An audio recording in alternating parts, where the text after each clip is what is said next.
을 반드시 잡고 또 90분 안에 짧게 체력까지 세이브하면서 승리를 하겠다고 다짐을 해주었습니다. 오늘 이제 모두 경기를 위한 준비는 마무리가 됐습니다. 오늘 경기 왼쪽에서 오른쪽으로 공격하는 하얀색 유니폼이 성남FC, 오른쪽에서 왼쪽으로 공격하는 주황색과 푸른색 유니폼 강원FC가 되겠습니다. 성남의 선축으로 오늘 경기 FA컵 16강전 이곳 알펜시아 스키 점핑 스타디움에서 시작하겠습니다.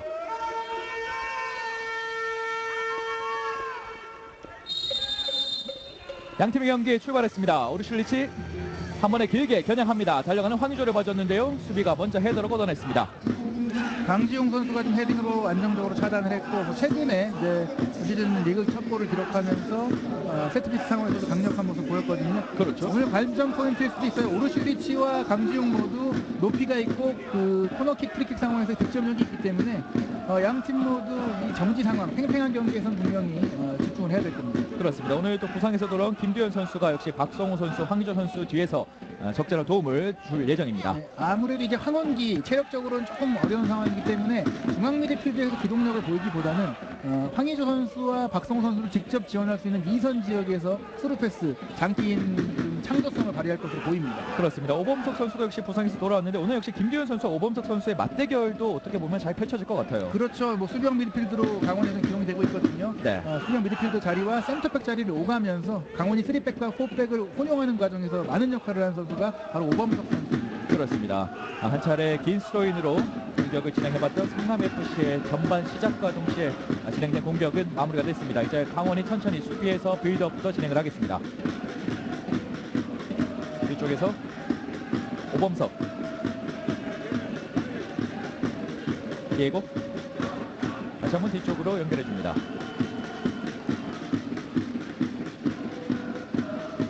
성남은 최근 두 경기 역시 박성호 선수의 어떤 장신의 키를 이용한 공격, 오르슐리치가 한 번에 찔러주고 또 세컨볼을 김주현 선수가 슈팅으로 연결한 장면이 자주 나왔습니다. 그렇습니다. 중원을 활용하는 축구를 하기에는 박경훈 감독이 원하는 수준의 조직 훈련을 충분히 하지 못했고, 또 주력 선수들 중에 상당수가 여전히 부상자 명단에 올라 있기 때문에 좀 단순하지만 이길 수 있는 축구를 좀 하고 있다, 박경훈 감독이 좀 이렇게 얘기를 했고요. 무엇보다 네코와 파울로라는 이제 두 명의 브라질 선수들이 공격진에 빠져있기 때문에 유연성 측면에서 좀 부족한 게 있거든요. 아무래도 그 선수들이 돌아오다 보면 조금 더 나은 경기력, 공격력 부분에서도 해결이 될 것으로 보입니다.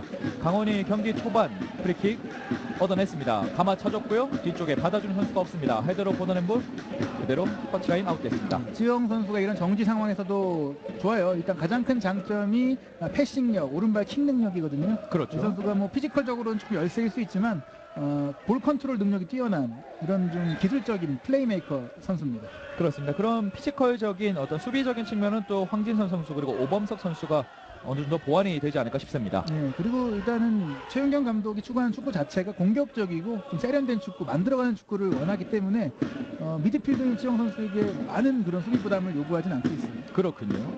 김동준이 한 번에 길게 넘겨줬습니다. 헤더, 다시 한번 헤더로 주고받습니다.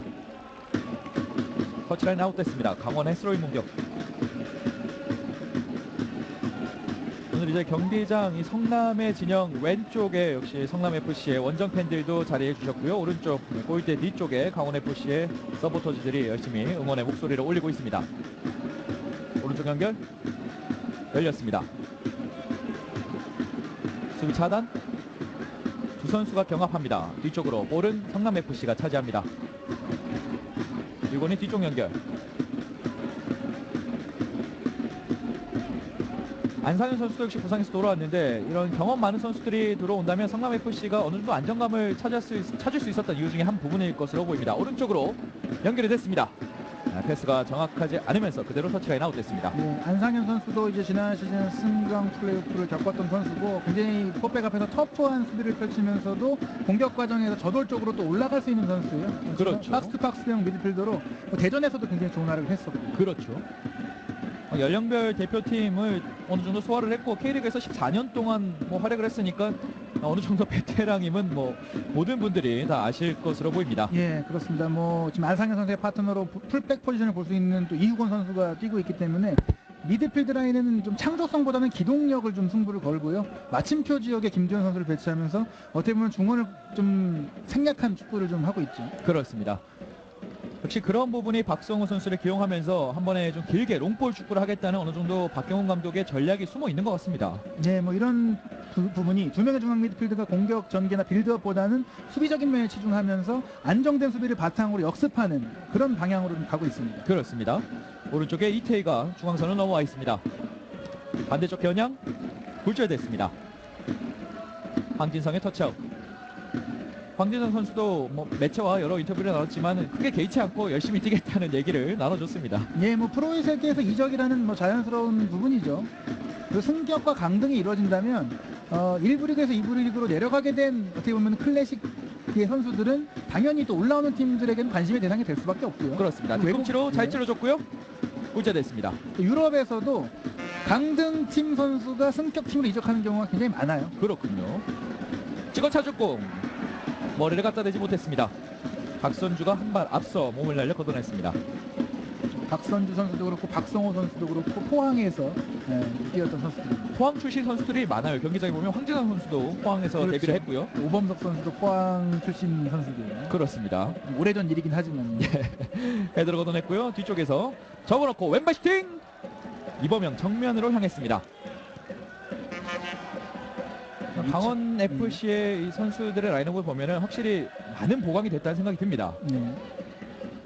지금 거의 국가대표급의 스쿼드예요. 이근호 선수를 뭐 비롯해서 또 네이마르와 함께 뛰었던 브라질 청소년 대표 출신의 디에고, 그렇죠. 그리고 오범석 선수도 국가대표를 지냈던 선수고요. 전체적으로 K리그에서도 탑 클래스인 선수들을 좀 모아놨어요. 그렇습니다. 디에고 두 명의 선수가 감사합니다. 이 벤치에 대기하고 있는 강호 선수들도 뭐 정조국 선수, 김경중, 문창진, 오승범, 정승용 이런 선수들이 있거든요. 뭐 연령별 대표 혹은 국가대표를 거쳤던 그리고 K리그 클래식에서 잔뼈가 굵은 그런 선수들이 또 더블 스쿼드를 구축하고 있습니다. 그렇습니다. 어떻게 보면은 이 승격한 팀들은 사실 그 일부의 스쿼드를 만족시킬 수 있을 만큼의 투자가 좀 어려운 부분들이 많은데 강원은 그 부분은 어느 정도 넘어섰다고 할 수도 있겠습니다. 조태룡 대표가 좀 대대적인 좀 투자를 좀 하면서 투자를 통해서 그 이후에 좀 성장을 끌어내겠다는 기존의 K리그에서 보기 어려웠던 그런 행보를 보였는데요. 역시 뭐 성공하기 위해서는 성적이 따라와야 될 겁니다. 그렇습니다. 리그에서도 최근에 사실 뭐 강원이 초반에 치렀던 6경기가 상대적으로 상위팀 위주의 경기를 펼쳤단 말이죠.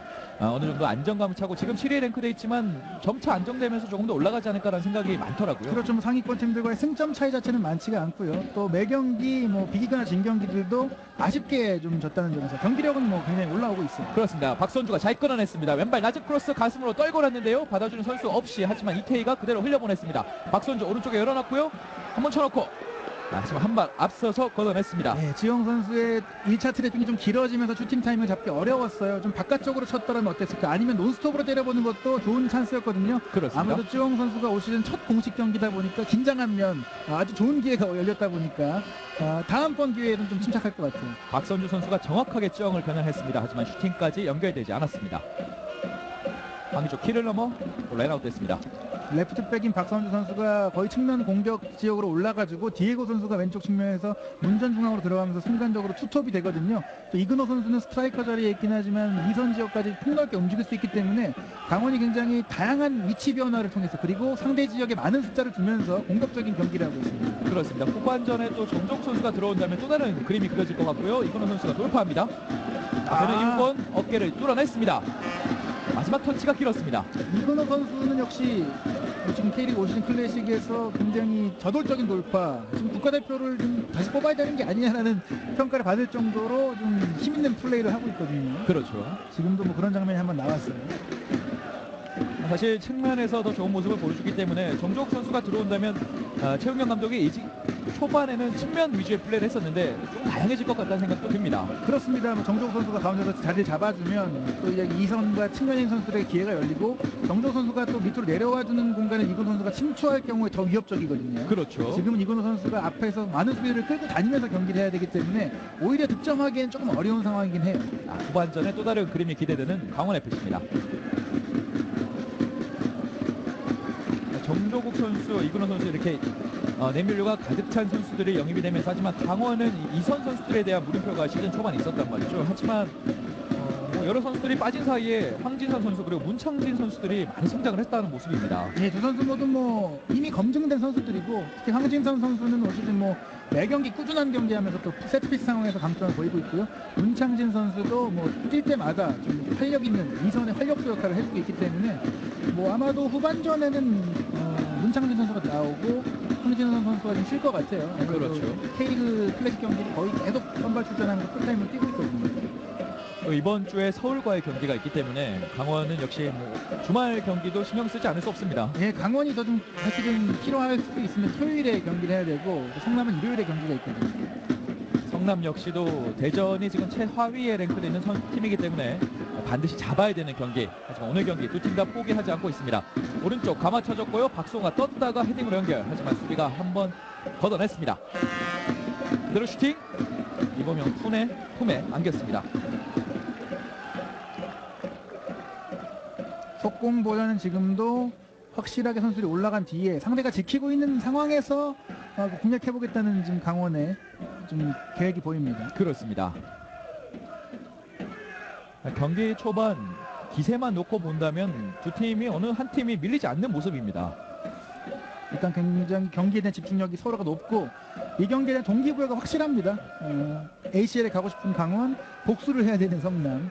정신적으로 무장이 확실히 돼 있어요. 그렇군요. 패스미스 그대로 흘러나갑니다. 김동준 나와서 볼을 처리하겠습니다.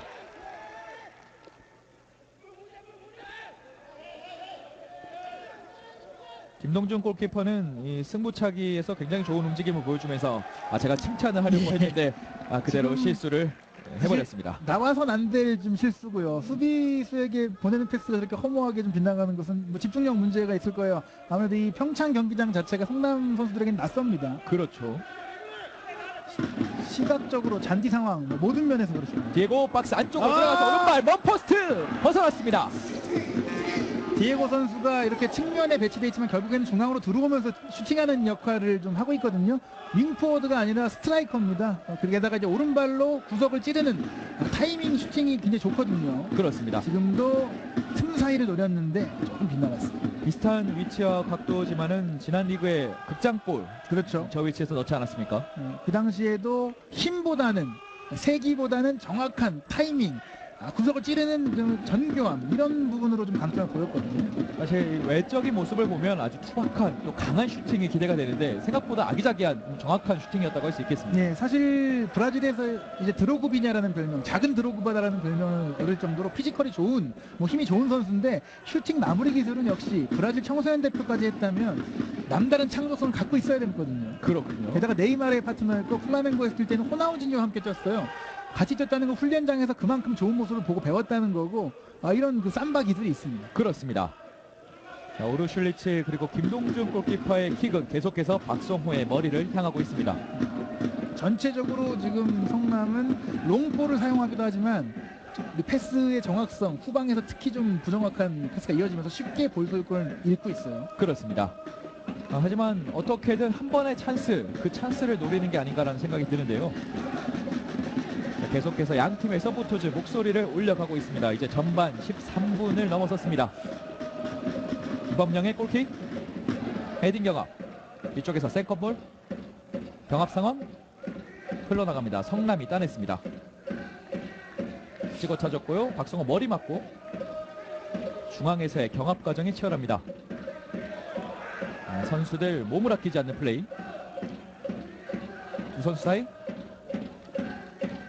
3명이서 감쌉니다. 쳐놓고 들어가는데요. 일단은 강원이 걷어냈습니다.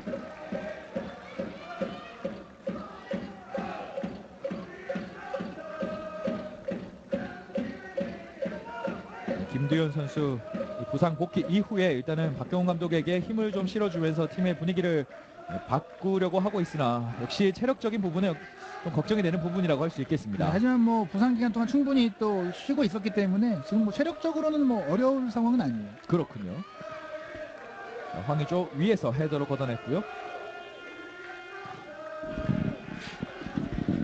성남 맞고 그대로 터치아웃 됐습니다.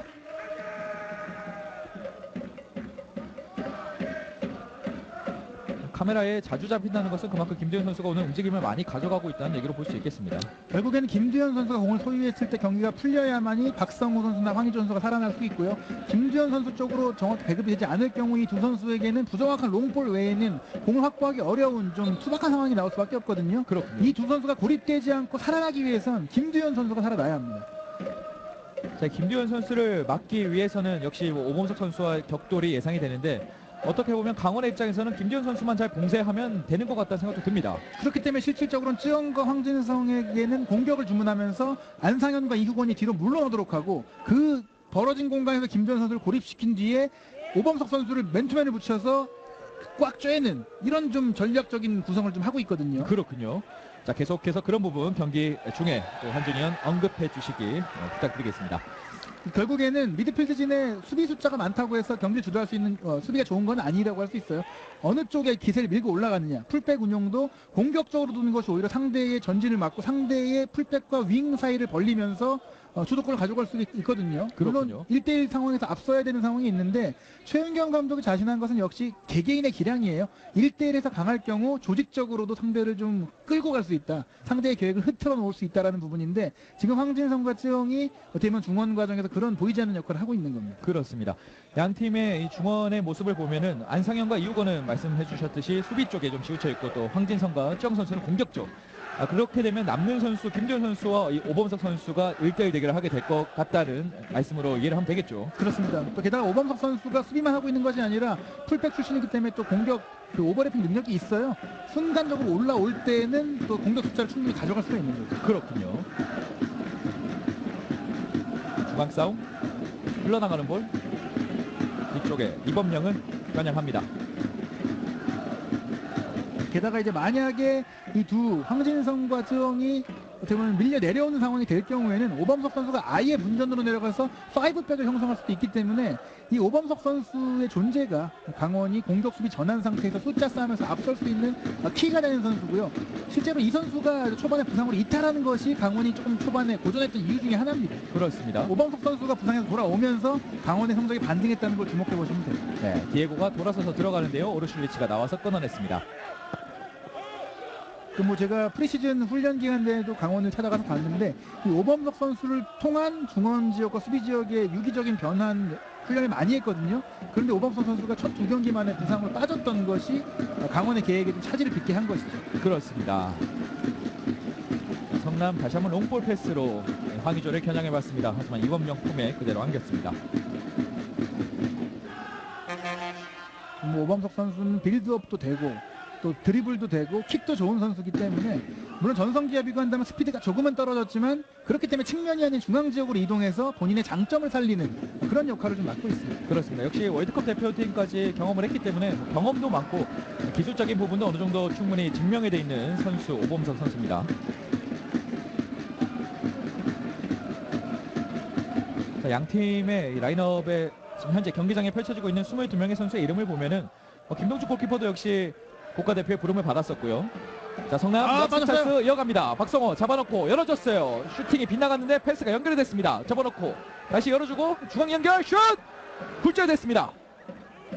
지금 김두현 선수의 이선 플레이를 중심으로 굉장히 좋은 연결이 좀 이루어졌고 공격 선수들 좀 지체 없이 사실 수비 지역에 소수를 많이 두고 있던 성남이 밀고 올라왔거든요. 특히 이지민 선수의 오버래핑이 아주 과감했고 측면이 아닌 중앙 지역으로 들어왔기 때문에 수비의 지금 마크를 거의 피했거든요. 그렇습니다. 하지만 이제 6탄 방어 말씀드렸듯이 강원은 수비 상황에서 문전의 숫자를 많이 두고 특히 오범석 선수가 3백 가까이도 내려갈 수 있기 때문에 지금 위기를 넘겼어요.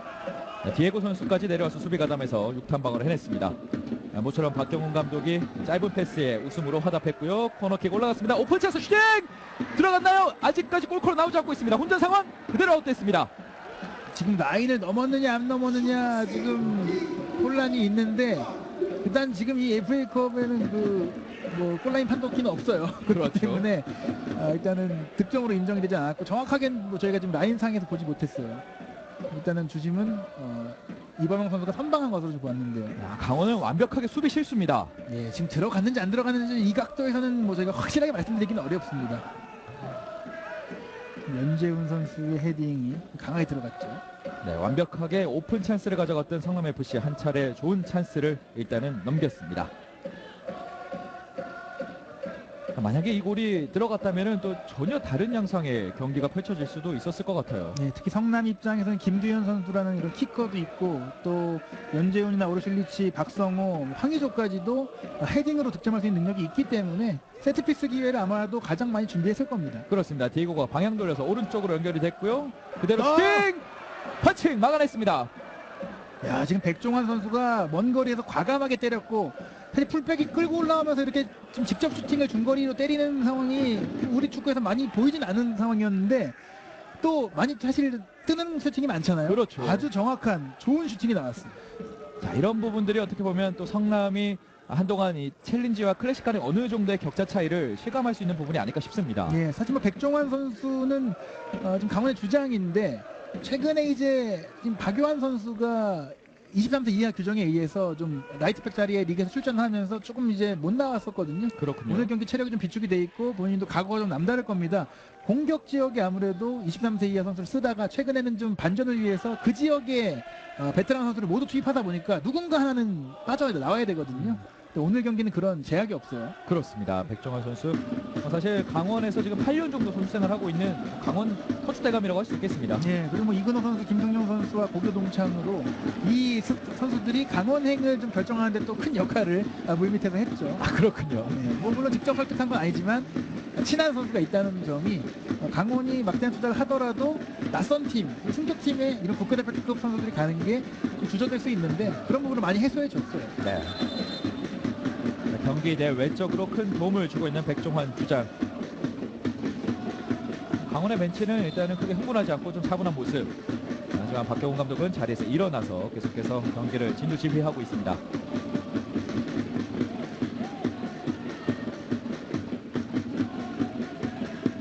강원 김호규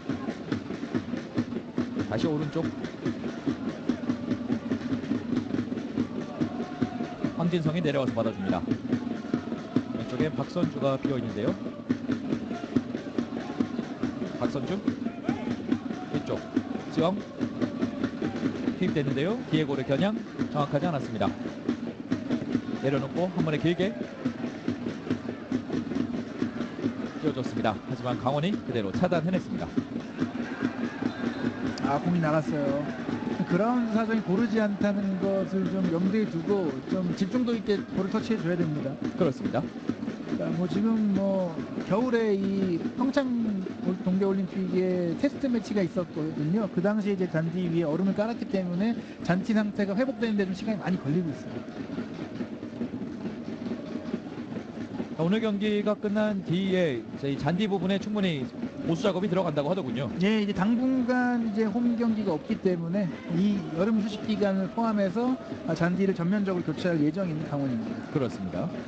조금 나아진 상태에서 선수들이 더 좋은 경기력을 보여줄 수 있을 것 같습니다. 이 잔디가 생각보다 이제 신고 나면은 굉장히 빠르게 자라기 때문에 특히 여름에는 햇살도 강하고 물을 좀 충분히 뿌려준다면은 아마 후반기 일정부터는 강원 홈 경기장 컨디션이 아주 좋아질 것 같아요. 그렇습니다. 잔디만 좀 보완이 된다면 날씨도 좋고 이곳 전망도 굉장히 좋지 않습니까? 그렇죠. 뭐 시즌 초에는 뭐 여러 가지 그 냄새라든지 논란이 있었지만 역시 그 문제는 이 경기장의 본래 용도가 평창 동계올림픽을 위해 좀 만들어졌고 기존에 쓰던 이 강릉 종합운동장은 보안 시설로 지정이 되면서 또 쓸 수 없게 된 상황 속에서 좀 궁여지책이었어요. 지난 시즌 후반기부터 좀 사용을 했었는데 그 당시에는 이제 날씨도 좋았고 그런 테스트 매치가 없었기 때문에 문제는 없었거든요. 네. 좀 보완이 돼야 될 부분이 보완이 되고 나면 훨씬 더 좋은 경기가 펼쳐질 것으로 보입니다. 박선주 디에고 뒤에서 잡아 끌었습니다.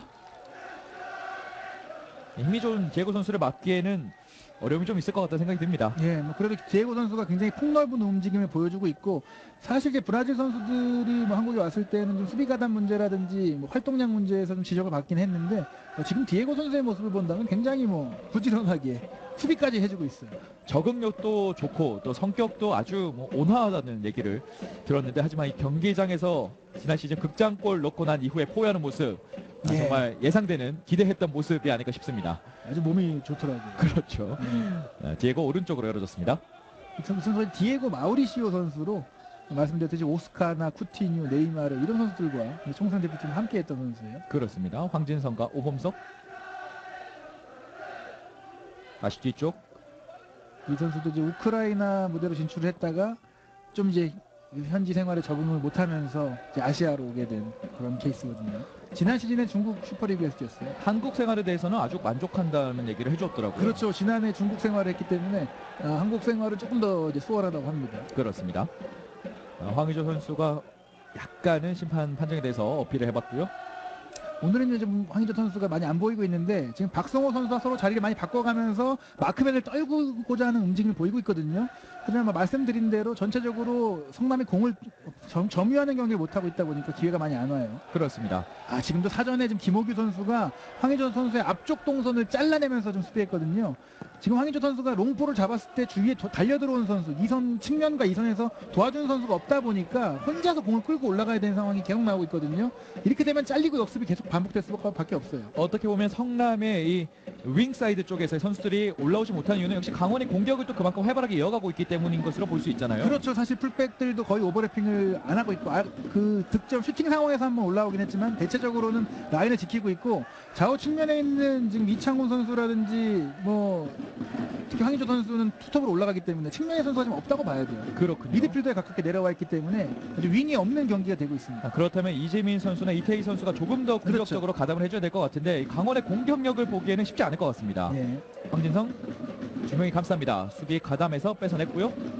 아무리 길게 박성호를 겨냥합니다. 지금도 할 수 있는 것이 롱패스밖에 없습니다. 만약에 여기서 짧게 발로 붙여줄 경우에는 곧바로 3명에게 압박을 당하는 상황이 됐거든요. 2명의 센터백과 오범석 선수가 항상 저 진영을 지키고 있기 때문에 그 주위에 도와주는 선수가 없다면 수적으로 불리할 수밖에 없어요. 결국에는 롱볼을 띄워서 확보한 이후에 달려드는 플레이를 하고 있는데 지금 그 달려드는 과정이 안 되다 보니까 뛰어봤자 곧바로 뺏기는 상황이 반복되면서 성남 선수들, 특히 공격 선수들은 답답한 경기를 하게 될 수밖에 없습니다. 그렇습니다. 방금도 김두현 선수가 이 롱볼을 띄워줬는데 이렇게 되면 박성호 선수가 헤딩 처리를 하더라도 받아줄 선수가 없단 말이죠. 예, 결국에는 사실 공을 투입해도 좀 희망을 보기 어려운 상황이다 보니까 박성호 선수나 황의조 선수 두 선수가 못한다기보다는 조직적인 도움이 좀 필요한 그런 공격 전개입니다. 그렇습니다. 어떻게 보면 안상현 선수, 이호곤 선수가 조금 더 공격 진영으로 올라와야 될 필요도 보이고요. 예, 하지만 이 경우에는 공을 끊겼을 때 역습을 긴 패스로 맞으면 바로 공간이 비거든요. 네, 확실히 이 챌린지에서 상대했던 팀들보다 스피드적인 측면에서 강원이 확실히 빠르다는 느낌을 받을 수 있습니다. 게다가 이근호 선수에게 한번 걸리면 단독 돌파로 또 슈팅까지 갈 수가 있고요. 강원의 이 공격력이 또 하나의 수비로 작용을 하면서 성남이 좀처럼 경기를 풀어나가지 못하고 있습니다. 지금 보시면은 백종환 선수라든지 박선주 선수 같은 경우는 쉽게 하프라인을 올라와서 측면 지역에 숫자를 형성해주고 가운데 지역에 많은 선수가 들어올 수 있게 해주고 있거든요. 네, 관중석에 최은경 감독의 아들이죠. 예. 샤이니 민호가 어머니와 함께 경기를 관람하고 있습니다. 지난 인천 경기에도 또 홈 경기에 보러 왔었죠. 네, 요즘 스케줄이 없는가 봐요. 특별히 시간을 내서 왔겠지만 그보다 효자라고 그렇죠. 하는 게 더 좋을 것 축구 같습니다. 팬이죠. 네, 박스 한쪽 투입.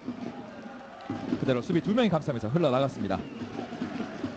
어쨌든 이태희 선수가 방금도 올라와 봤고 어느 정도 선수들이 올라왔을 경우에는 롱볼 이후에 어느 정도 움직임이 보이긴 합니다. 한두 번씩은 이렇게 좀 상황이 되면 풀백들이 올라와 주고 있는데 문제는 이제 흐름 싸움입니다. 풀백들이 올라와서 확실하게 해결해주지 못할 경우엔 역습을 맞으면 그 풀백 뒷공간이 아주 크게 열리거든요.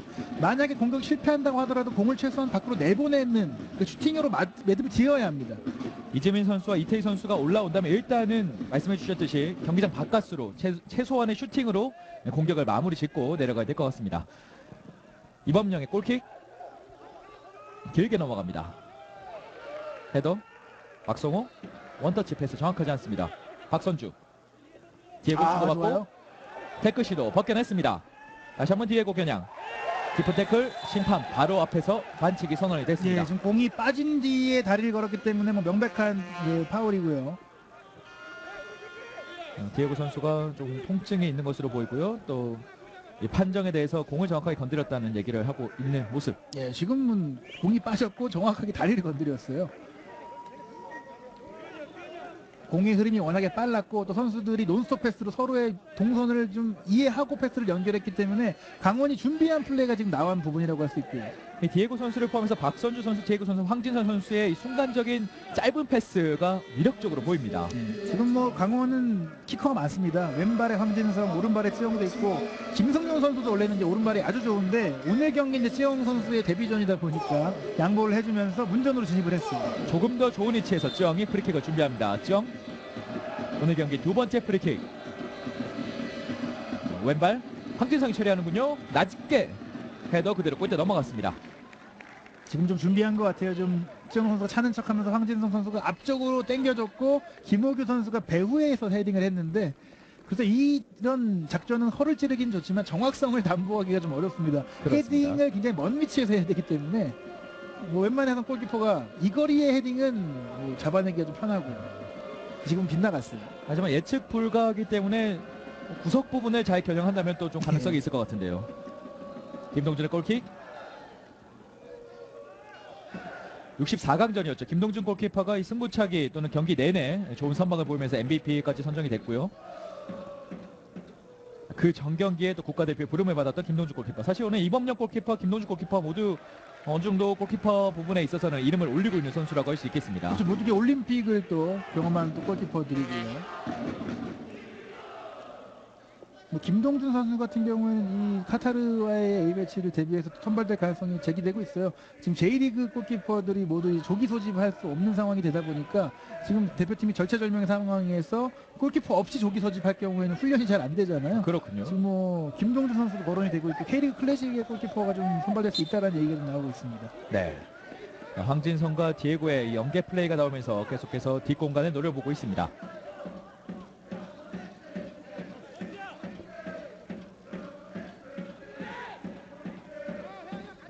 오늘 펼쳐지는 7경기 중에서 총 8경기인데 한 경기는 이 제주의 일정으로 인해서 6월 6일에 경기가 펼쳐지겠고요. 예, 지금 제주 같은 경우는 K리그에선 유일하게 아시아 챔피언스리그 16강에 올라가 있고 그 경기가 5월 이제 24일과 30일에 열리기 때문에 주중 주말 경기가 계속 이어지는 것은 분명히 K리그 입장에서도 제주가 좀 잘해주는 것이 K리그의 리그 랭킹에도 영향을 미치기 때문에 좀 대승적 차원에서 연기를 좀 한 상태입니다. 그렇습니다. 저희가 STN에서 중계방송해드리는 것은 오늘 오후 3시에 포천 경기, 포천과 이 목포시청 경기를 생중계로 보내드렸고 오늘 또 지금 이 시각 이곳 평창에서 경기를 보내드리고 있습니다. 그리고 이어서 울산과 경남의 경기, 서울과 부산의 경기는 현재 네이버에서 생중계를 해드리고 있고 또 저희 채널에서 녹화 방송으로 이어드릴 예정입니다. 오늘 이 평창은 정말 오랜만에 코가 상쾌합니다. 아주 지금 공기가 좋습니다. 참 정확하게 표현을 제가 순간 웃음이 나와서 예. 자, 울산과 경남의 경기도 또 재미있는 이슈가 될 것 같은데 경남이 지금 이번 시즌 패가 없습니다. 예, 경남 뭐 지금 김종부 감독 그리고 공격수 말컹 대단한 지금 돌풍으로 실질적으로 아직 뭐 첫째 라운드밖에 안 끝났지만 K리그 클래식 승격이 아주 유력하지 않느냐 뭐 이런 평가를 받고 있고요. 울산은 뭐 챔피언스리그 탈락 이후 좀 반등을 했고. 그렇죠. 오늘 챌린지와 이 클래식 팀 간의 경기가 많이 펼쳐지는데 챌린지에는 1위부터 4위까지의 팀이 모두 일단 올라왔고 그 경기가 지금 뭐 부산도 서울이랑 경기를 펼치고 있고 경기가 진행이 되고 있습니다.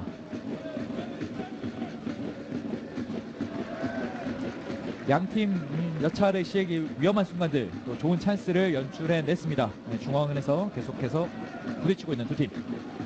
일단 성남은 말씀드린 대로 이후건 선수와 안상현 선수가 포백 앞에 배치되면서 실제로 이제 6, 7명의 선수가 자기 진영에서 계속해서 높은 숫자를 두고 강원의 공격을 막는 데 집중하고 있기 때문에 강원이 공세를 펴지만 시원한 슈팅이 많이 안 나오고 있고요. 반면 성남은 역습 공격 때 숫자 가담이 충분히 안 되고 있다 보니까 또 단조로운 공격. 그러다 보니까 보시는 분들 입장에서는 사실 초반에 말씀드린 것과는 달리 조금 루즈한 양상의 경기가 나오고 있는데요.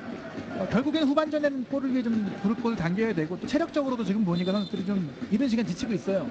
주중 경기인 점도 있고 아무래도 지금 굉장히 선수들이 집중도 있게 부딪히고 있거든요. 그렇습니다. 그리고 사실 그냥 낮 경기 하다가 이 지금 평창의 저녁이 좀 춥습니다. 이것도 아마 영향이 있을 거예요. 확실히 한 2시간 사이에 기온이 굉장히 크게 달라졌습니다. 경고관장 나오는데요. 안상현 선수로 보이죠? 예, 안상현 선수 뭐 굉장히 터프한 선수예요. 땅볼 패스 그대로 흘려줬습니다. 뒤에서 받아주지 못했고요. 공격으로 넘어옵니다. 박성호 접어놓고 오른쪽 좋아요. 겨냥 이창훈. 뒤쪽 오버래핑. 일단은 이 선을 올려주고 있습니다. 땅볼 패스. 몸을 차단했습니다. 디에고와 이후건이 부딪혔는데요. 반칙 없이 갑니다. 흔들어 놓고 뒤쪽으로 얼리 크로스. 김호구의 헤더. 이렇게 되면 역습으로 이어지는 강원입니다. 패스가 정확하지 않았습니다. 이창훈. 뒤쪽 오른쪽에 이태희. 황의조가 오른쪽으로 넘어왔습니다. 좁은 공간 김두현. 네, 옵사이드죠. 네, 김두현 선수는 알았어요. 나오는 과정에 잡혔죠. 그렇죠. 네. 지금 황의조 선수가 빈 공간 찾으려고 여기저기 좀 움직여 보고 있고, 특히 사실은 이 성남의 두 풀백인 이태희 선수와 이지민 선수가 모두 공격 능력이 아주 좋은 선수들인데, 그렇기 때문에 사실 전체적으로 지금 수비적으로 하고 있지만 올라왔을 때 분명히 선수들의 플레이가 살아나는 점을 볼 수가 있고요. 이창훈 선수가 측면에 있지만 이 선 중앙 지역으로 움직이면서 드리블이나 뭐 연계 플레이가 좋은 선수이기 때문에 분명히 성남도 자신감 갖고 경기를 할 수 있는 그런 좀 실마리를 계속 찾고 있어요. 방금 같은 장면은 성남 선수들이 조금 이제 더 전진해 볼까라는 그 마음을 가질 수 있게 했던 장면이에요. 그렇습니다. 박성호 황의조에게 찔러줬습니다. 돌아섰고요. 대기 시도. 수비 걷어내지 못했습니다. 지금 황의조 선수가 특유의 좀 꺾기 기술을 좀 통하면서 전진을 해봤는데 6탄방으로 지금 걷어냈습니다. 성큼성큼 여유있게 들어가는 것 같은데 일단은 수비를 벗겨내는 장면. 하지만 백종원 선수가 몸을 날려 걷어냈습니다. 골문 앞에서 크게 꺾으면서 대각선 슈팅을 때렸을 때 감아 놓는 각도가 좋은 황의조 선수이기 때문에 이 위치에서 백종원 선수가 좀 내보내더라도 코너킥을 주더라도 공을 걷어냈어요. 여기서 뭐 안전하게 처리하려다가 공을 흘리면 바로 슈팅이거든요. 그렇군요. 앞차례 코너킥에서 좋은 찬스 이어갔던 성남입니다. 이창훈 선수가 준비합니다. 준비한 또 작전을 좀 지시하고 있어요. 오른쪽 감아줬습니다. 뒤쪽으로 그대로 골대 넘어갔습니다. 다시 한번 코너킥. 지금 이범영 선수가 걷어냈죠. 직접 거의 슈팅을 노릴 정도의 각도였어요. 이범용 골키퍼는 뛰지 않아도 충분히 닿을 것 같아요. 네, 그렇습니다. 굉장히 장신 골키퍼고 지난해 이제 이제 뭐 J리그 무대에 갔었는데요. 이 팀의 강등과 함께 지금 다시 돌아왔어요. 런던 올림픽 그리고 런던 올림픽에 사실 영국을 잡는 데 아주 큰 그렇죠. 활약을 했던 선수입니다. 이번엔 오른쪽에서 코너킥 쳐졌습니다. 쇄도하는 사람이 있었습니다만 맞지 않았고요. 좀처럼 박성호 선수가 방금도 쇄도를 했는데 이 머리에 맞추지 못하고 있습니다. 수비 2명. 스로잉 공격. 지금 뭐 김호규 선수라든지 강지용 선수 모두 터프하고 높이에 좀 일가견이 있는 그런 정말 정통적인 센터백을 좀 배치해두고 있기 때문에 이런 박성호 선수를 통한 포스트 플레이를 좀 잘 봉쇄하고 있는 강원이에요. 그렇습니다. 길게 박스 안쪽으로 던져줄 것으로 보입니다. 박스 안쪽 박성호. 이번에도 머리에 맞추지 못했습니다.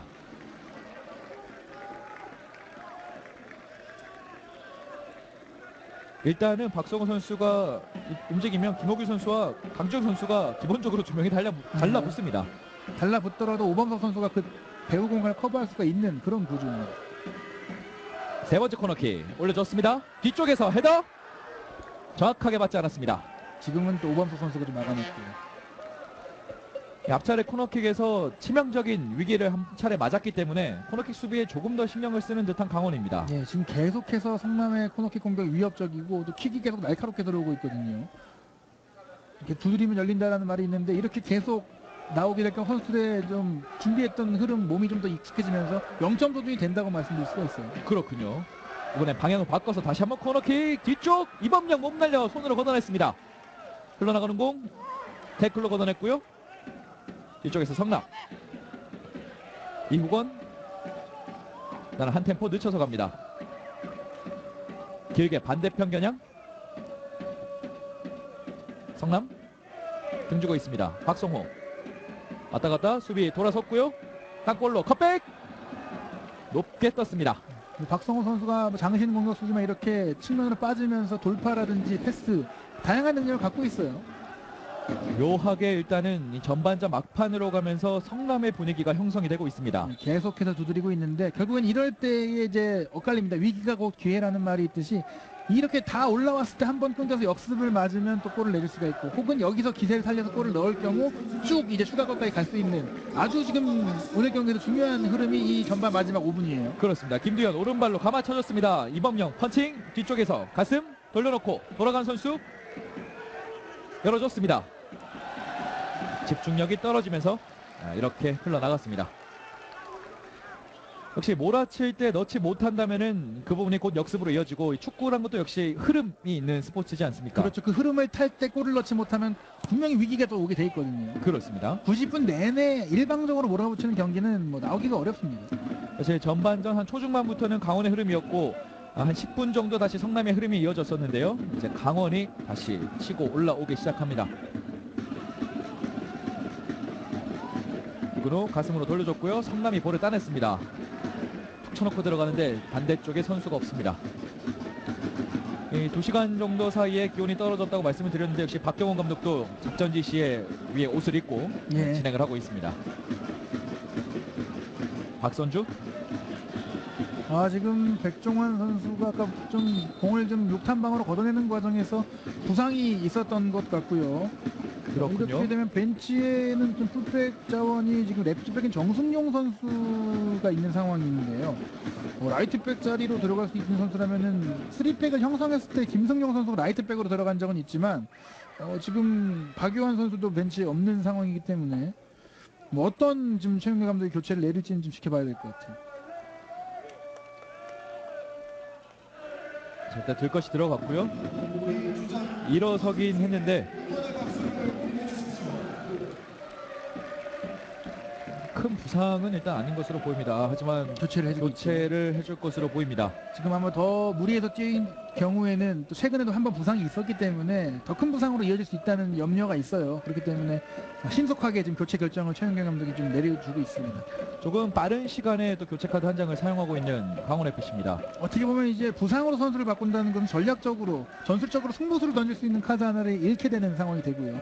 특히 수비 라인의 선수 교체라는 것은 더더욱이나 좀 계획과는 좀 다른 부분이 될 수밖에 없죠. 네, 날카로운 움직임 보이고 있었던 백종환 선수 수비 라인에서 몸을 날려 좋은 수비 보여주고 교체가 됩니다. 지금 정조국 선수가 나오고 있거든요. 그렇다면 이제 김승용 선수를 아마 이 오른쪽 라이트백 자리로 두면서, 하지만 이 김승용 선수가 수비적으로는 사실은 풀백을 보긴 어렵다 보니까 오범석 선수가 3백 처음으로 내려가면서 3-4-3 형태로 움직이는 그런 전술 변화를 좀 예상해 볼 수가 있습니다. 그렇군요. 강원FC 선수 교체 제17번 백종원 나오고 패트리어트 자, 부상에서 돌아온 정정국 선수가 후반전 투입 예상이 됐는데 조금 빠른 시간에 일단은 경기장에 투입이 됐습니다. 이번에는 이지민 선수가 또 고통스러워하고 있는데요. 날이 굉장히 좀 쌀쌀하다는 것도 선수들이 근육이 좀 경직되는데 분명한 영향을 미치고 있어요. 이게 몸 풀 때까지만 해도 따사로웠거든요. 근데 이제 경기를 치르면 치를수록 날이 좀 쌀쌀해지니까 분명히 선수들의 몸이 위축되고, 이런 과정에서 좀 충돌이 있으니까 근육이 좀 손상을 입게 되는 그런 상황이 좀 발생하고 있습니다. 그렇습니다. 지난주까지 낮 경기를 펼쳤던 선수들이기 때문에 충분히 이런 부분 오늘 또 변화의 한 부분이라고 볼 수 있겠습니다. 네, 낮 경기를 치렀던 것도 있지만 오늘 하루만 봐도 일교차가 아주 심했다는 점에서 선수들의 몸이 좀 적응하는 데 어려움을 겪고 있어요. 그렇습니다. 자, 이것도 강원도라는 위치 역시 이 밤 기온과 낮 기온의 이 일교차가 큰 지역 아니겠습니까? 그렇습니다. 굉장히 지금 낮에는 좀 뜨겁고 덥고 이랬는데 중계하는 저희들도 갑자기 추워지면서 코가 막히는 것 같습니다. 그렇습니다. 자, 이곳 알펜시아 스키 점핑 스타디움 이 저녁에 이제 조명들이 다 켜지면서 경기장의 모습이 굉장히 멋있습니다. 그렇습니다. 이색적인 풍경이고요. 골대 한쪽 뒤에 이제 관중석이 없는, 그리고 뭐 이제 스키 점프대와 암벽이 있는 그런 상황입니다. 그렇습니다. 이게 아마 여름이 되면 이제 폭포까지 나온다고 합니다. 인공 폭포까지 나오면 굉장히 장관이 될 겁니다. 기온이 16도까지 떨어졌습니다. 24도, 25도 경기 시작할 때만 해도 한 10도 정도가 차이가 나고 있습니다. 두 선수가 부상을 좀 겪으면서 시간이 꽤 흘렀고요. 이제 성남의 한 번의 롱볼 패스 그대로 흘러나갔습니다. 사실 정조국 선수는 선발 출전도 할 수 있는 상태로 몸 상태가 회복이 됐지만 초반에 이제 부상, 햄스트링 부상 회복 이후 복귀전에서 다쳤던 그런 트라우마가 아무래도 있다 보니까 안정적으로 출전 시간을 늘려가고 있는 최은경 감독이에요. 그렇습니다. 지난 시즌 뭐 MVP도 받았고 석권을 했고 이제 득점왕까지 오르면서 사실상 뭐 최고의 또 한 해를 보냈던 정조국 선수, 이거 강원의 함께 이근호 선수와 함께 팀을 FA컵 우승을 이끌기 위해서 복귀를 했습니다. 정말 공격진만큼은 국가대표라고 해도 크게 의심이 되지 않습니다. 그렇습니다. 뭐 국가대표 경험이 있는 선수들이 다수가 지금 포진해 있습니다. 그렇죠. 한 번에 길게. 작년 같은 경우 정조욱 선수는 국가대표를 뽑아야 되는 게 아니냐라는 역시 평가를 들었었던 선수입니다. 그렇죠. 선수들이 조금의 충돌에도 이제 생각보다 겪는 고통이 좀 큰 것으로 보이고, 강원 같은 경우는 확실히 정조국 선수가 들어오면서 또다시 뭐 상승의 흐름을 충분히 가져갈 수 있을 것 같고 앞으로의 리그의 경기가 좀 기대가 되긴 합니다. 예, 분명히 두 센터백에겐 부담을 줄 겁니다. 또 풀백들이 올라가는 상황에서도 좀 걱정이 되고요. 정조국 선수는 패트리어트라는 별명대로 문전 앞이 아니라 중거리 슈팅 위치에서도 언제든지 기회가 열리면 골문을 날카롭게 공략할 수 있는 선수이기 때문에 조금 더 많은 집중력 수비 라인에 성남에서 필요하거든요. 그렇군요. 오르실리치 높게 붙여줬습니다. 흘러나가면서 왼쪽 측면 추가 시간은 3분이 주어졌습니다. 박스 안쪽 투입 주고받고 길었습니다.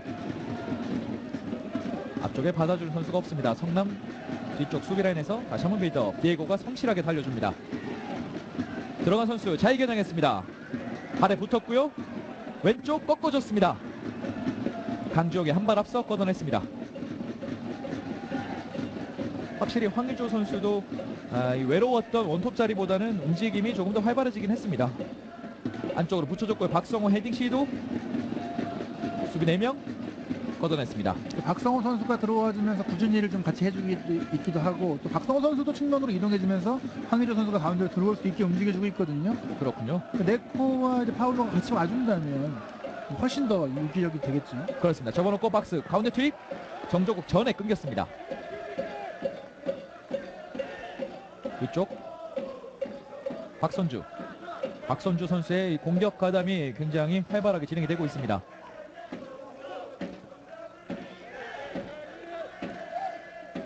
지영 선수의 전반전 어떻게 살펴보십니까? 아무래도 본인이 가진 그런 장점들을 보여주지 못했고, 어떻게 보면 찌영 선수가 공격적으로 좀 오픈 플레이 상황에서 힘을 내지 못한 것이 강원이 공격 상황에서 마침표를 좀 원활하게 하지 못했던 좀 이유 중에 하나였다고 볼 수 있거든요. 결국에는 강원은 후반전에 문창진 선수를 좀 투입하면서 이 선에 좀 활력을 높일 필요가 있어 보입니다. 사실 외국 무대이기도 하고 이 첫 경기부터 어떤 활약을 보이기에는 분명히 부담과 한계가 좀 있는 모습이고 앞으로 더 나아지는 모습이 나올 것 같습니다. 예, 그렇습니다. 뭐 첫술에 배부를 수는 없고요. 또 지금 정조국 선수가 예상 밖에 빨리 투입이 되는 상황이 됐기 때문에 찌영 선수가 조금 더 뛸 수 있게 될 가능성도 있어요. 후반 시작과 함께 뭐 교체 카드 2장을 쓴 상태로 경기하기는 어렵기 때문에 곧바로는 어렵지만 아마도 후반 15분, 20분 사이에는 문창진 선수가 나올지 않을까 생각이 듭니다. 그렇습니다. 박성호 지났고 뒤쪽의 선수까지 지났습니다. 이창훈이 받아주지 못했고요. 양 팀의 전반전 경기는 0대0으로 일단 마무리가 됐습니다. 일방적인 경기 흐름 없이 양 팀이 어느 정도 비슷하게 공방을 주고받았다고 할 수 있겠습니다. 예, 뭐 어느 한 팀도 유리했다고 보기 어려운 전반전이었고요. 후반전에는 승부수를 두 팀 다 띄울 것으로 보입니다. 그렇습니다. 일단은 안정적으로 수비부터 강화하겠다고 했던 박경훈 감독의 전술은 어느 정도